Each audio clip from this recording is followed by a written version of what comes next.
ನಮಸ್ಕಾರ. ಸಹಕಾರ ಟಿವಿಗೆ ಸ್ವಾಗತ. ಮೊದಲು ಮಾನವನಾಗು. ನಾನು ಎಚ್.ಎಸ್. ಸುಧೀಂದ್ರ ಕುಮಾರ್. ಮುಖ್ಯಾಂಶಗಳು: ನಂದಿನಿ ಉತ್ಪನ್ನಗಳ ಅಪಪ್ರಚಾರ, ಕೆಎಂಎಫ್ ಸ್ಪಷ್ಟನೆ.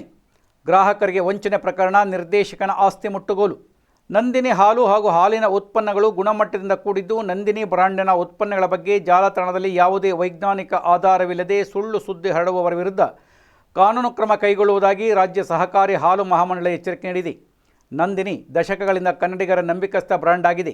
ಆದರೆ ನಂದಿನಿ ಉತ್ಪನ್ನಗಳು ಸೇವನೆಗೆ ಅಸುರಕ್ಷಿತವೆಂದು ತಪ್ಪಾಗಿ ಪ್ರಚಾರ ಮಾಡಿ ಗ್ರಾಹಕರಲ್ಲಿ ಅನಗತ್ಯ ಗೊಂದಲ ಸೃಷ್ಟಿಸಲಾಗಿದೆ ಎಂದು ಕೆಎಂಎಫ್ ಅಧಿಕಾರಿಗಳು ಪ್ರಕಟಣೆಯಲ್ಲಿ ತಿಳಿಸಿದ್ದಾರೆ. ಕಾನೂನುಬದ್ಧ ಸಂಸ್ಥೆಗಳು ಭಾರತೀಯ ಆಹಾರ ಸುರಕ್ಷತಾ ಮತ್ತು ಮಾನದಂಡ ಪ್ರಾಧಿಕಾರ FSSAI ನಿಗದಿಪಡಿಸಿರುವ ಎಲ್ಲ ಸುರಕ್ಷತಾ ಗುಣಮಟ್ಟದಲ್ಲಿ ರಾಜಿ ಇಲ್ಲ. ನಂದಿನಿ ಉತ್ಪನ್ನಗಳ ಗುಣಮಟ್ಟದ ಕುರಿತು ನಡೆದಿರುವ ಅಪಪ್ರಚಾರದ ಬಗ್ಗೆ ಪ್ರತಿಕ್ರಿಯಿಸುವ ಬಮೂಲ್ ಅಧ್ಯಕ್ಷ DK ಸುರೇಶ್, ನಂದಿನಿ ಬ್ರ್ಯಾಂಡ್ ಉತ್ಪನ್ನ ಗುಣಮಟ್ಟಕ್ಕೆ ಹೆಸರಾಗಿದೆ. ನಮ್ಮ ಯಾವುದೇ ಉತ್ಪನ್ನಗಳಲ್ಲಿ ಕಲಬೆರಕೆ ಮಾಡುವ ಪ್ರಶ್ನೆಯೇ ಇಲ್ಲ. ಗ್ರಾಹಕರು ಮತ್ತು ರೈತರಿಗೆ ಅನ್ಯಾಯವಾಗುವ ಯಾವುದೇ ಕೆಲಸವನ್ನು ನಾವು ಮಾಡುವುದಿಲ್ಲ ಎಂದು ತಿಳಿಸಿದ್ದಾರೆ. ನಂದಿನಿ ಉತ್ಪನ್ನಗಳು ಸೇವನೆಗೆ ಸಂಪೂರ್ಣ ಸುರಕ್ಷಿತವಾಗಿದೆ.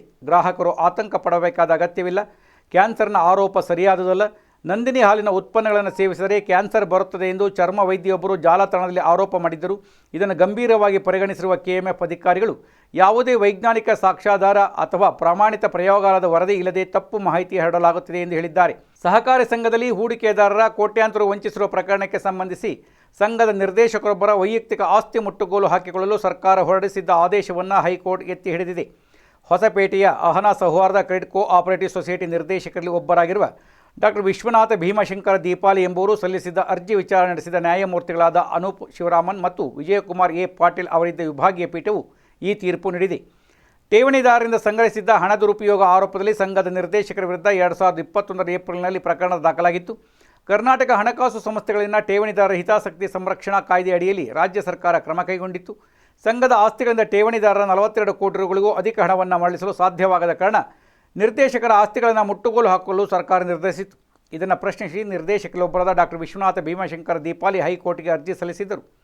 2015ರಲ್ಲಿ ಸಂಘದ ನಿರ್ದೇಶಕ ಸ್ಥಾನಕ್ಕೆ ರಾಜೀನಾಮೆ ನೀಡಿದ್ದಾಗಿ ಮತ್ತು ಅಕ್ರಮ ನಡೆದ ಸಮಯದಲ್ಲಿ ಅಧಿಕಾರದಲ್ಲಿರಲಿಲ್ಲ ಎಂದು ವಾದಿಸಿದ್ದರು. ಮುಟ್ಟುಗೋಲು ಹಾಕಿಕೊಂಡ ಆಸ್ತಿಯನ್ನು 2019ರಲ್ಲಿ ಖರೀದಿಸಿದ್ದು, ಅದು ರಾಜೀನಾಮೆಯ ನಂತರ ತಮ್ಮ ಗಳಿಕೆಯಾಗಿದೆ ಎಂದಿದ್ದರು.